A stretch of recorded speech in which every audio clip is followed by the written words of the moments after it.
name is Daniel Pryal. I work for the National Center for Appropriate Technology, which is a large nonprofit that runs the ATTRA Sustainable Ag program. For that program, I'm a community food specialist. It's been around since the late 80s. We've been providing technical assistance in sustainable ag for a long time and really trying to help folks and farmers and growers of all sizes achieve their goals in sustainable, regenerative, organic production.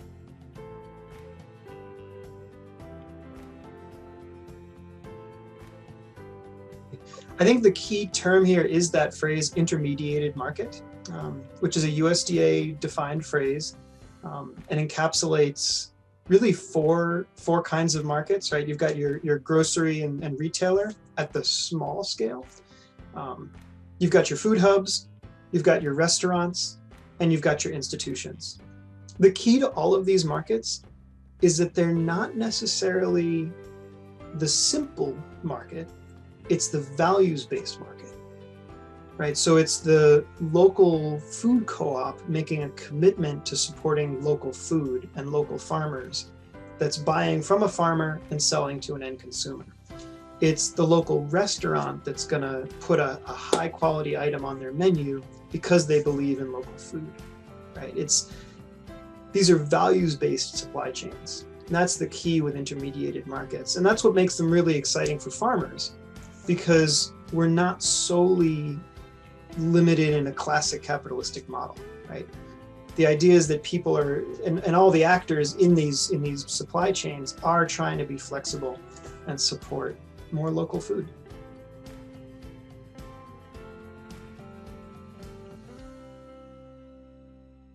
So anytime you're going more than just farmer to end consumer, some middle, some intermediary is going to have to take a cut of the profits. The benefit of intermediated markets, however, is first and foremost market diversification. It helps balance out the ebbs and flows of how things shift.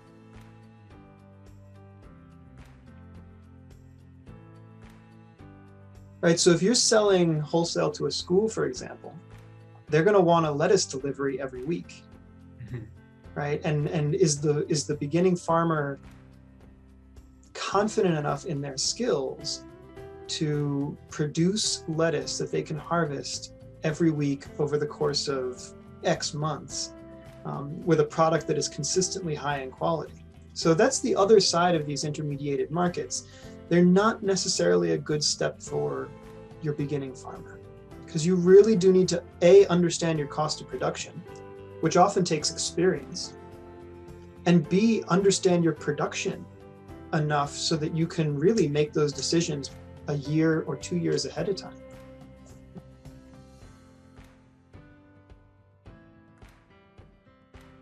The ATTRA resources. So we have 2 phenomenal tutorials that will help growers in this vein. The first is a tutorial on intermediated markets. So this is more than just schools, but again, sort of how to think about beginning to sell more wholesale. And if you go to the ATTRA website, just attra.ncat.org/tutorials, the intermediated markets is currently the top one. Right below that is a food safety tutorial. Again, it's going to depend on your school, but any school of really any reasonable size is going to start being extremely concerned with food safety. Now, this could be something as simple as a farmer having a food safety plan. It could be as complicated as a farmer being GAP certified. So definitely worth checking out the food safety tutorial. I think the Bible in this world is the Atina Diffley and Company Family Farmed Wholesale Success Guide. The skills, however, to farm at a scale will also help small farmers farm more efficiently. When you know your production methods and your capacities, and it's all in kept well record keeping, all of that will improve a small direct market farmer be more efficient with their time, and have a better product.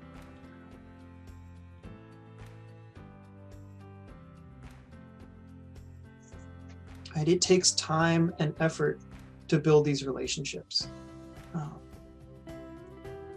It takes time and effort to be on the PTA of your local school as a farmer, so that you get to know how the school works and become a better provider of product for that school. Right? If your local food co-op, for example, is a cooperative, maybe be on the board of that food co-op. There are cooperative food hubs, right, where farmers are literally working in cooperation together. Being on the board of that cooperative makes you a better input for that food hub. So all of these things take time. They're not necessarily paid, but they are investments into the business.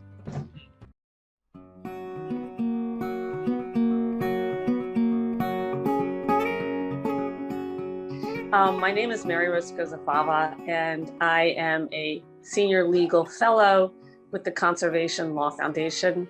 I am with part of their food and farm group, and one of the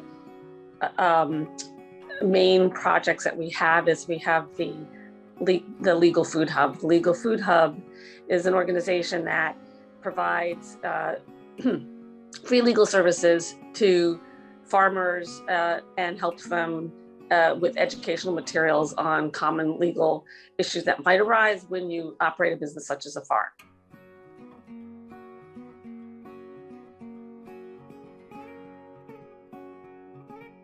Well, so a couple of different legal areas come to mind that farmers should be thinking about when they want to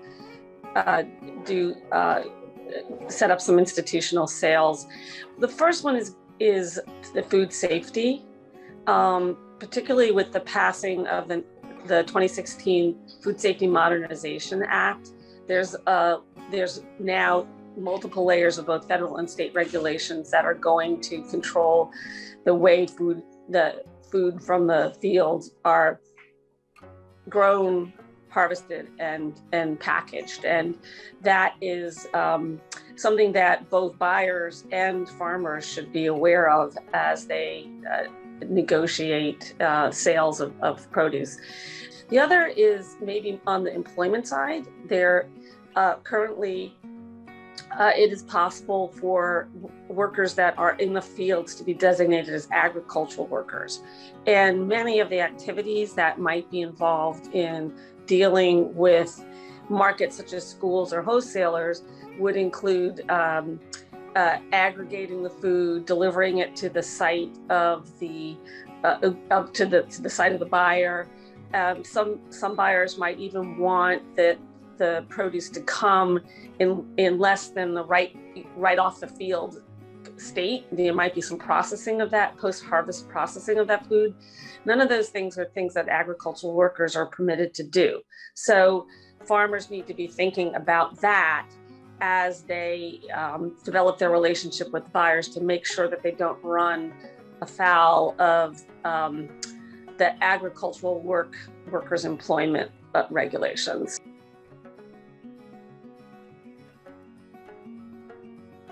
I think one of the most important things, which is not legal at all, really, is having a good relationship and establishing good communications with the buyer.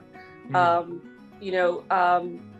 That way, first of all, there's trust between the two parties, and also when things come up along the way that are maybe more unpredicted, there's ability to kind of work things through and make modifications to the contract in a way that both parties are happy and satisfied at the end of the day. Sure. And obviously what you want, because you want this to be an ongoing relationship. I guess the most important points to mention about forming a contract at all is that, well, first of all, that there's a lot of flexibility, right? There's a lot of leeway that we have in forming a contract. A contract can be oral, just sitting down and hammering out the details of a purchase with the buyer and a farmer can form a contract. But the best contracts and the most predictable, reliable contracts are those that are in writing. So I think that, we're thinking about that relationship, thinking about, how this contract can help you, give you predictability, and making sure that it's in writing are what I would think are what makes a good contract.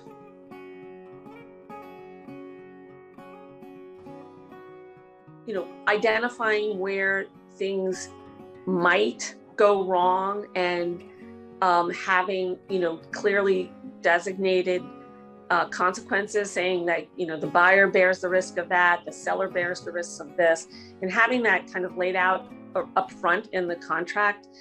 Again, that's that predictability. You have an idea of, who's going to bear that risk and what the consequences are. So you can be thinking about that and spelling that out in that relationship even before it happens.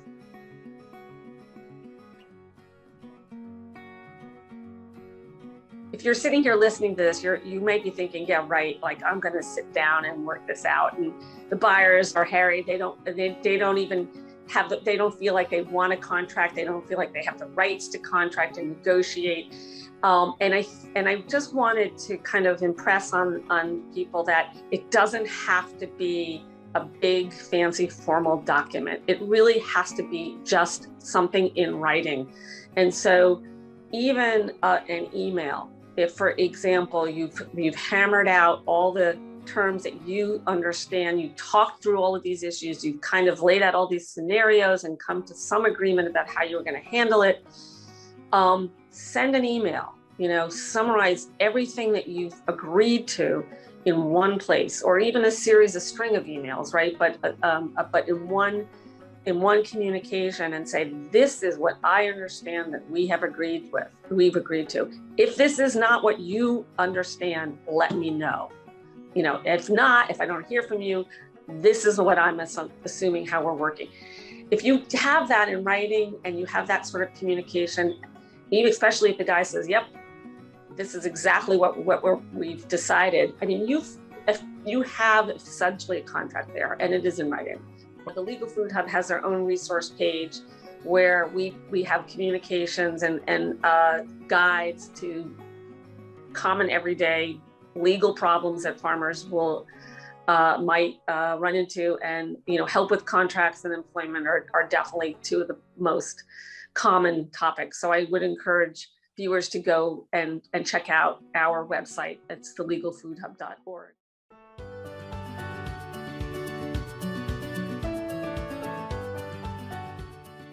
My name's Tanya Taranovsky. I'm the Director of Programs at Farm to Institution New England.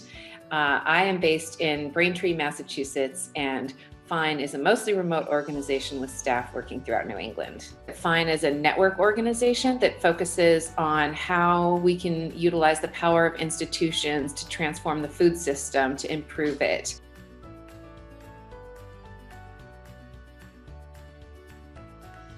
There is some of the work that FINE does is to conduct research to understand better what that looks like. And so, for example, we do a survey of colleges and universities in New England every couple of years, and we'll be conducting one of those surveys this year to understand what local purchasing looks like. And you can see information about that on our website, and not just colleges and universities, but also hospitals and healthcare systems, schools, K through 12 schools throughout New England. And we pull information from other surveys as well to get a picture of what it looks like. And before COVID, we were looking at sort of an across the board local purchases of around, it varies depending on sector, but between 15 to 20% or so. And we're sure that that has changed with all of the stresses on the food system and the stresses on institutional purchasing, that have happened as a result of COVID. And we're really curious to see what that might look like when we conduct more surveys this year.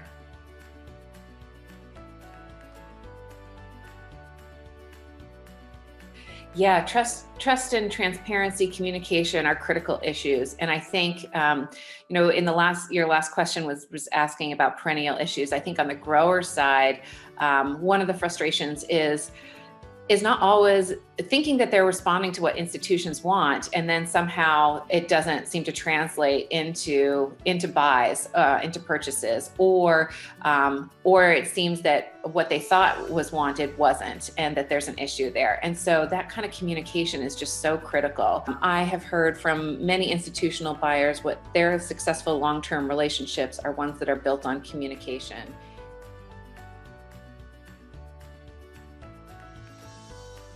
So FINE has what we call our resource database, and I really encourage people to check that out. It's where we try to house all resources, both that FINE has created or that others in our network have created to help support institutional supply chains. So you can sort through it on a number of different keywords and topics and states and regions. So that's a great resource.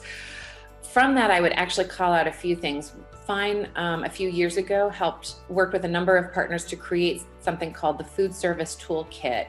And that toolkit, it's pretty lengthy, but it's broken out into a lot of different sections. So you can kind of go into the sections you need, or you can look at it as a whole. But it's really useful for both institutions, folks who are interested in moving their institution towards more local food purchasing. And it's also helpful for growers, vendors, suppliers to understand what's kind of at work on institutional supply chains, especially for those that are working with food service management companies.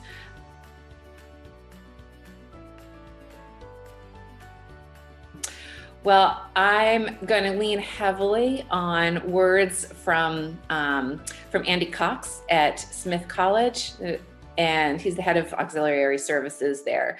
And it's also a part of FINE's advisory committee, so someone I've tapped to for a lot of information in the past. And he talks about the incredible value of tracking. And you can't change what you're not measuring. And so I think one of the very first things that's really important is to figure out how to track your purchases in a way that enables you to think about where they're coming from and being able to make changes on your values. There are lots of different ways that you can work within your budget to make this happen. So don't let cost be the factor that stops you. I've seen many examples of people working through that in creative ways. And I would also say communication is another important piece. For growers out there who don't necessarily have a strong communication yet with institutions and institutional buyers, another thing I would say I've heard from institutions is that keep trying to learn more about what it is that they're looking for. Sometimes it's just a matter of getting the timing right. So don't let a little a blip in communication stop you from pursuing it. There's great opportunities there.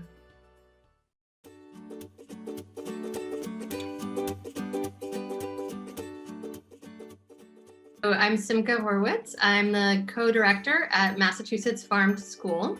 So we're a statewide organization that supports increasing local food sourcing and education at schools across Massachusetts. And we work directly with farmers to help them access the school or institutional market, and also with schools to help them think about how best to use and promote local foods.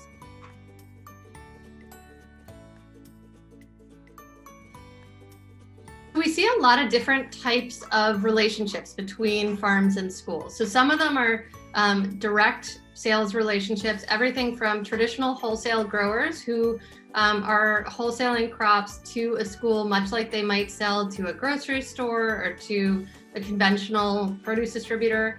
But then there's also farms that have direct sales relationships with schools that might really mimic something more like a CSA model, where they have met with a school and determine the types of crops that the school might be willing to accept, things that Maybe it's all things that fit on a salad bar, things that the school knows they use really regularly. And then they have just sort of an agreed upon volume or price that they'll deliver each week, but it might be a different mix of vegetables depending on what the farm actually has available. So we see a pretty different range in the types of sales relationships, and it's really dependent on kind of the kind of farm and what they're looking for, and also a lot about the sort of demographics or different interests of the school.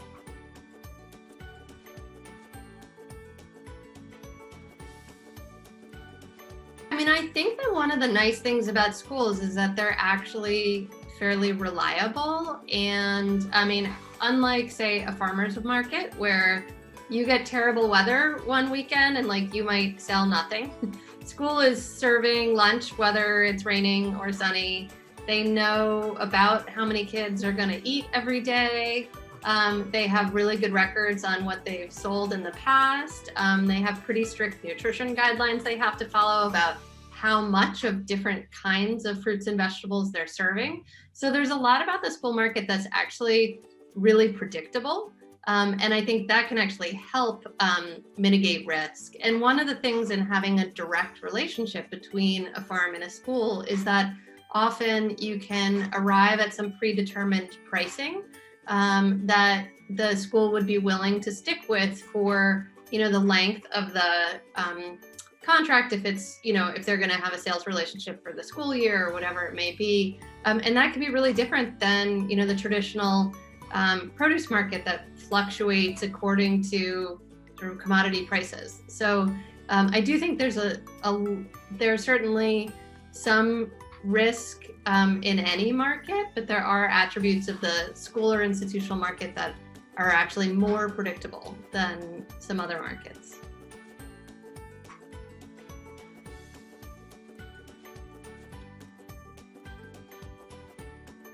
So we have some resources that first off just go over kind of like the basics of how the school lunch program operates in schools, so you understand some of the parameters both around the sorts of budgets that they're working with, but also the kinds of foods that they need to serve.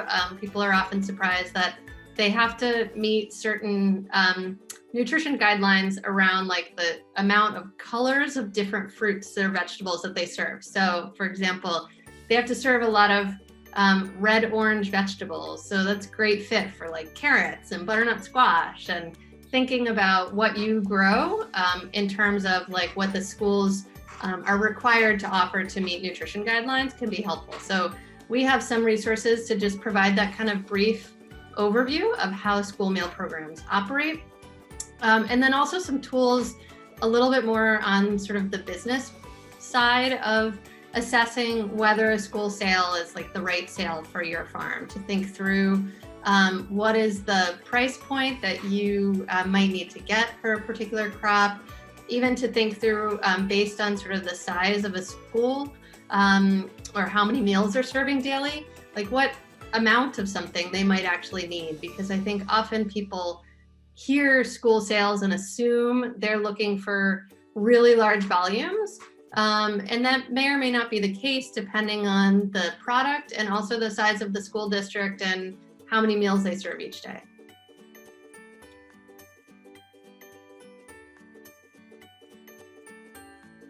I think, just trying to have really clear and consistent communication. And in the same way that, weather happens and there may be crop failures, for example, having a strong foundation of good relationships between the farm and the school can really help make it through any of those sort of unexpected bumps that may come up, and really be the kind of foundation for a lasting relationship, and one that has some flexibility built into it as well.